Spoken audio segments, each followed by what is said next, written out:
Hello, good people. Welcome back. Good morning, good evening, good night, and good afternoon.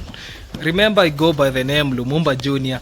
Basically, I'm in benchmarking to one of the farms that I worked on where my journey started. Remember, I've just told you we have to learn, embrace everything. So for today, I'm going to talk about Dorpers. So before I start, I have to show you how Dorpers are. Yeah? I'll take you through one by one room before I describe for you what Dorpers are. I'll start with here. Yeah, let me show you through the camera here. As you can see, this is a maternity room, yeah, where you can see some sheep before weaning, and the mothers and their son, their kids here. Then we can see those the others are here. We can see some sheep there. These are Dorpers. I'll tell you the characteristics of Dorper and the entire thing and how to raise them. Remember, these animals are very hardy. Yeah? Dorper farming, yeah, and where the origin was from. Then I'll show you some male Dorper here. I'm just closing this door because I won't leave it open. Then we have some other Dorpers here. These are male Dorpers. You can see like this is male. These ones are male Dorper here. Then we have here some Dorpers, others in calf, others are not in calf. So we really appreciate these Dorpers. Yeah, you see like that one, it was shaved, the machine spoiled and left halfway. So I'm going to tell you something about fundamental about Dorpers for those farmers who want to keep Dorper to do Dorper farming. So I'll tell you how we can know Dorper farming and the entire thing. So basically, I'll have to tell you of Dorpers, where the Dorpers originate. You know, some people hear that Dorpers come from South Africa. Others tell you we have some Dorpers in Kenya here.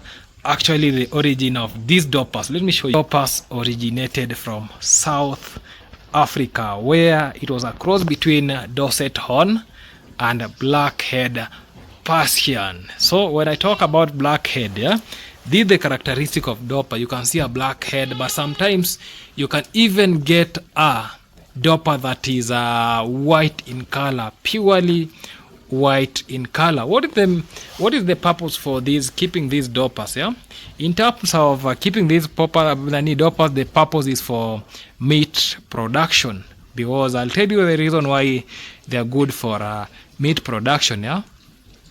Then characteristics. How can you see that this Dorper is this sheep is Dorper or not? Further thing that you have to look at, the hair. Yeah, when you look at this hair, like this one, we have trim, but the hair don't grow that big.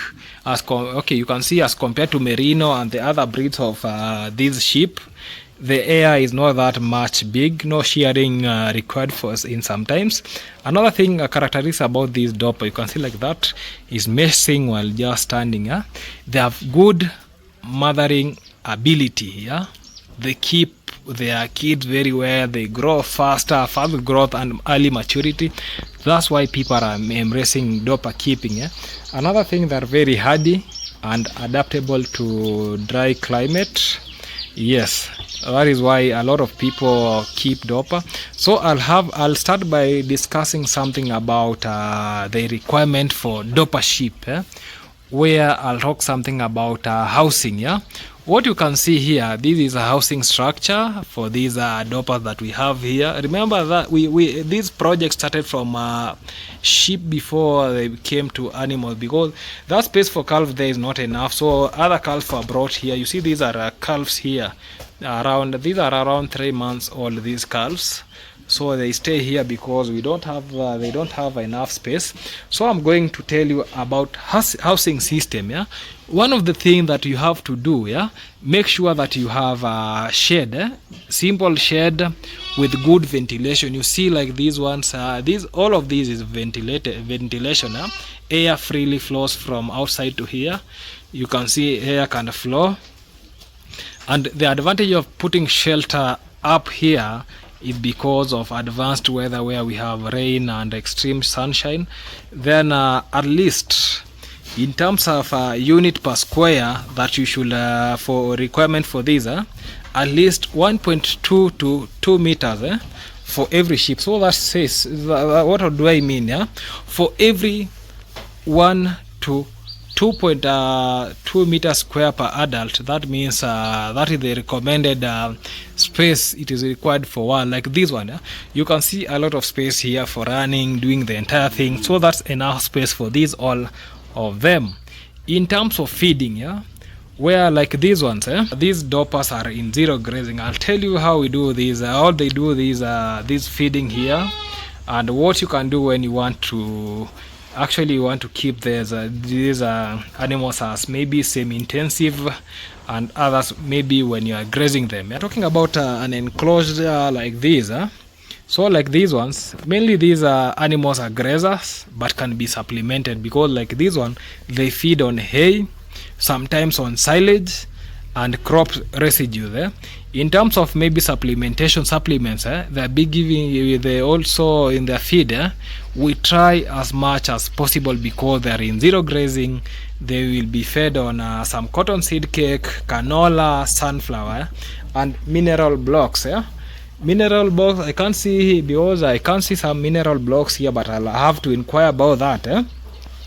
About mineral blocks and clean water always. You see, that is a clean water. Oh, we have mineral blocks block here. This is a mineral block, and when I'm talking about clean water, this is what I mean by clean water. So when I mean, guys, let me insist on something about mineral blocks.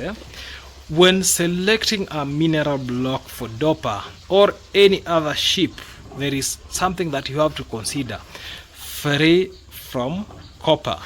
This is the reason, yeah. You know, for sheep, yeah, we have something that is called copper poisoning. Don't take salt that is made for those animals there. You can't put them for these sheep here. You know, you can even wake one morning and get the sheep is dead because of copper poisoning, yeah. So to do away with this copper poisoning, you must make sure you supplement it with a normal salt, loose salt. Guys, I'm going now to talk about systems of raising these Dorpers. I'll go basically talk about 3 systems. Well, I'll talk about zero grazing, then I'll talk about semi-intensive, then the scavenging one. So when I start by zero grazing, yeah, this one is basically a zero grazing unit where these Dorpers are kept, are just confined inside here so that they can feed everything just brought to them here. They don't get out so that they can browse outside. So this is what we call zero grazing. Another way of raising these Dorper sheep is you can hear they're making a lot of noise because they're being fed. So another system that we call semi-intensive. It is just sometimes you confine these sheep with this housing, but sometimes you just they can go graze outside for some maybe in the morning up to a certain time, then you come and close them inside here. That is what we call semi-intensive. They are not fully confined in one place. They can go outside and scavenge outside then here. The last way of raising these Dorpers is through, we call them the outdoor. What is another name of outdoor is scavenging, or actually the extensive way, yeah? Where that they fully stay outside the field. They feed there the whole day. Then in the evening you just bring them back home so that they can feed and do the entire thing, guys. So that's about the raising them. Then I'm going to talk about breeding. Yeah, when you can see these Dorper in terms of breed, they reach maturity between 6 to 8 months, and the breeding ratio is about 1 ram for every 25 ewes. Like these ones you see, it is almost 25 ewes that are inside here in this chamber that I'm facing the camera.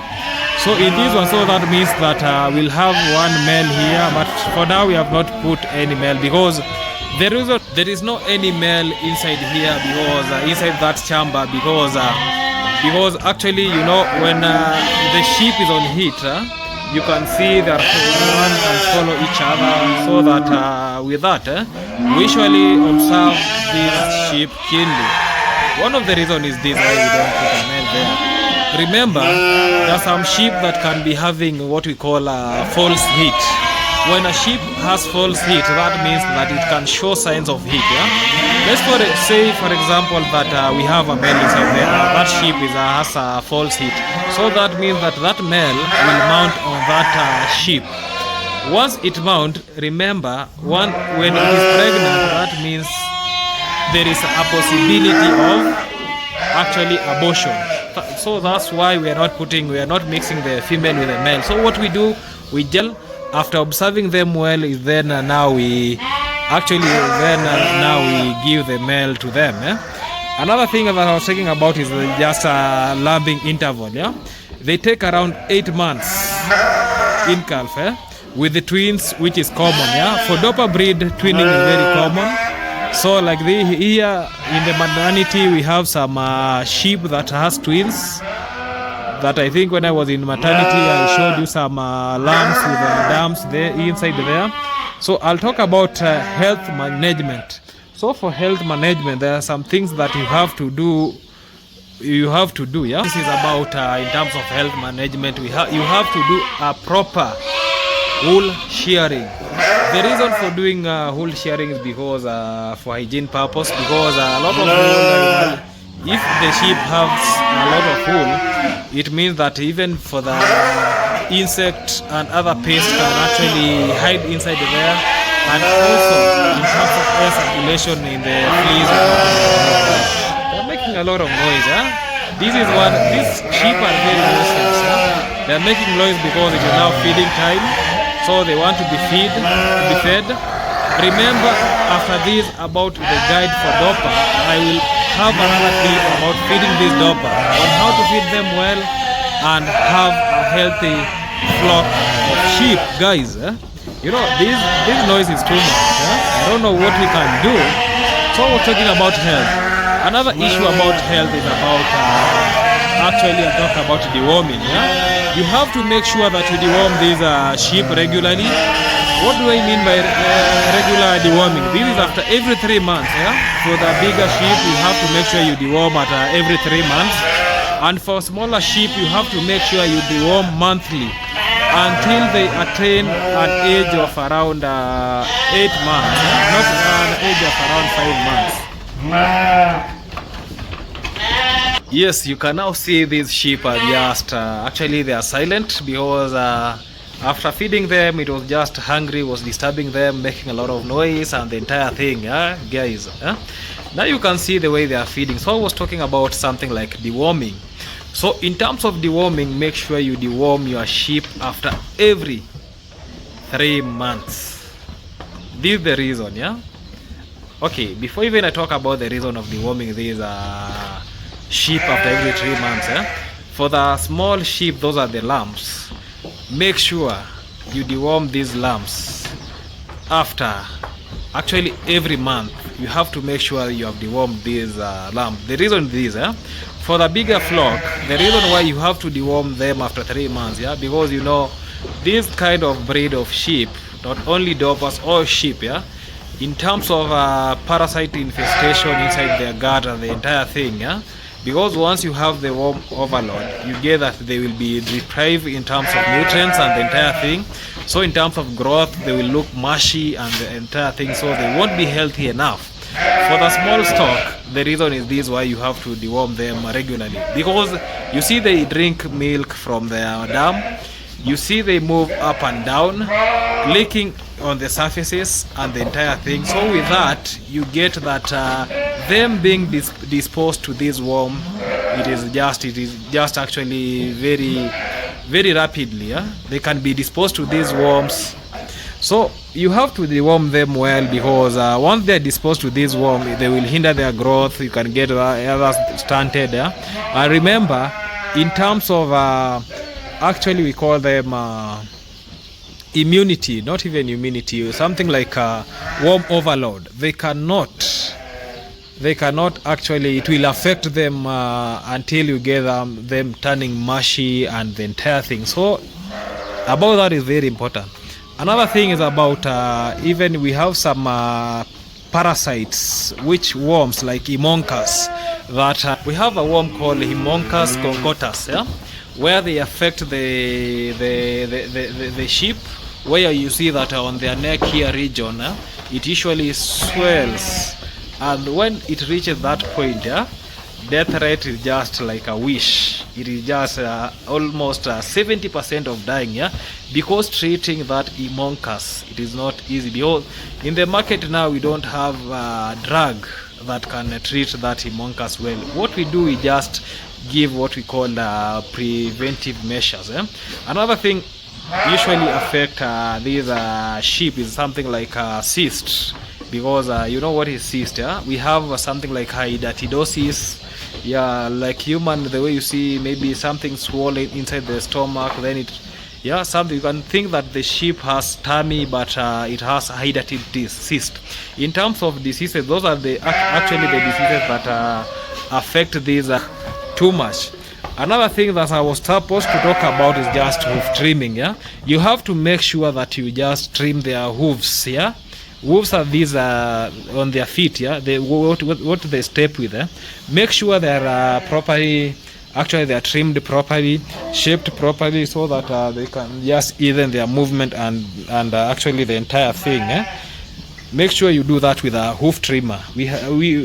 Okay, there is always hoof trimmer in actually we call them in shops, agrovet, and the entire thing.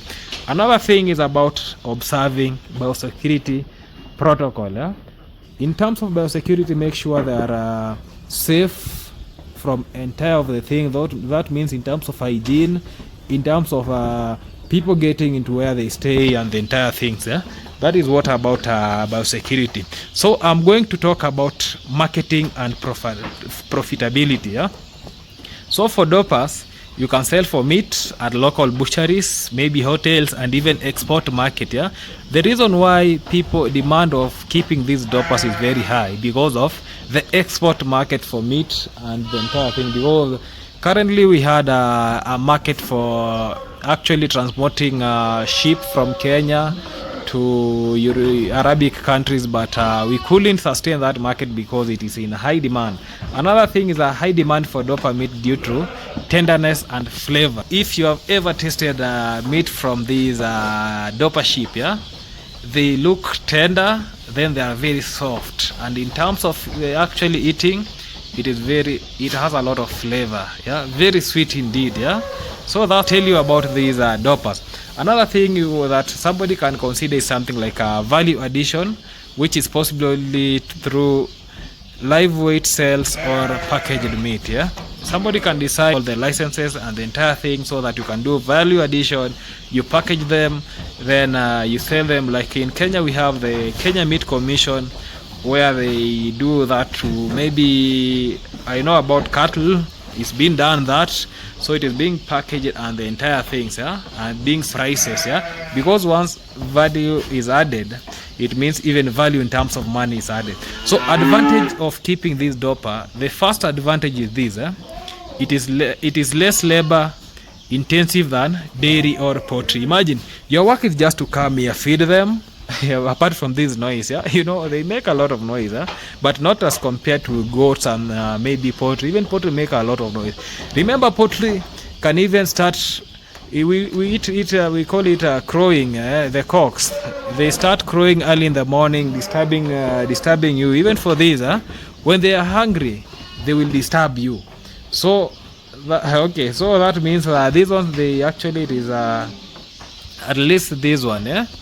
Another thing is about adaptability, which means they're able to adapt to various environment. If you decide, you people, that if you decide to keep these sheep maybe in zero grazing, they can adapt. When you want to keep them in scavenging, they can adapt. Even if you want to maybe take them to the hot climate, they adapt very fast and very well. So this kind of a breed, they adapt to every other environment. That's the reality about these good breeds of Dorper. That's why I keep this breed of Dorper and the entire thing, and they have a good return on investment when proper management is done. What are the things that we have talked about? Health issues, vaccination. Oh, I forgot about vaccination. Vaccinating your sheep is very fundamental. The reason is this: we have a very serious bacterial infection that usually the sheep get, where you have mass maybe death. You are waking one morning, get your sheep is down dead. We call that this infection is from we call it enterotoxemia, where that you just actually you do postmortem in your sheep. Yeah, you know, some people do postmortem from the sheep to the stomach. Yeah, so once you do your postmortem, at home, you get that there are some fluids in the actually abnormal cavity and the entire region. Yeah, so that's one of the ways that you can know this is actually enterotoxemia. So enterotoxemia is being caused by Clostridium perfringens. Yeah, we have different strains of Clostridium perfringens, and actually that is what caused enterotoxemia. And the only remedy for this, you have to make sure you have vaccinated your Dorpers against the enterotoxemia using a vaccine called Jovac or Jovaclost vaccine. And with that, you'll be having a very healthy stock, healthy flock, good rams and the good lambs. Like here you can see, let me just take you in summary, let me just take you in these. You see the way they are lining very well, healthy stock like this one that I'm talking about. This is the healthy stock. Let me show you where these smaller ones are, because they have just opened for them when they were feeding. Here they are. Here the smaller ones. Then let me show you the maternity. These are the smaller ones in the corridor. Then we have now the maternity. This is the maternity. You can see the way they look, very healthy and very strong. And maybe I can tell you about some of the diseases that can affect your lamb. One of the diseases is just something like pneumonia. When the house is not properly proper housing, you can get incidents of maybe pneumonia, and the entire, maybe that is what disturbs a lot about these sheep. Apart from that, is about the Clostridium that I've talked about. And look about the body condition of this sheep. Maybe somebody can say that he's seeing some bone or what. This is the best condition, because remember, these are ewes, the female one. If they are very fat, you will be having challenges in terms of fertility and the entire thing. So look at them, the way they are healthy, the way they are strong. Look the way these kids need some I think they need some camera on them, like this one. You see how they are. Look at that position. Very good, very nice. I really appreciate these sheep. About Dorper keeping, make sure that you keep Dorpers. If you have any problem, just consult Lumumba Jr., the animal lover himself. Let's learn, and learn. We are together. Good boy for now. Till next time. Thank you. Goodbye.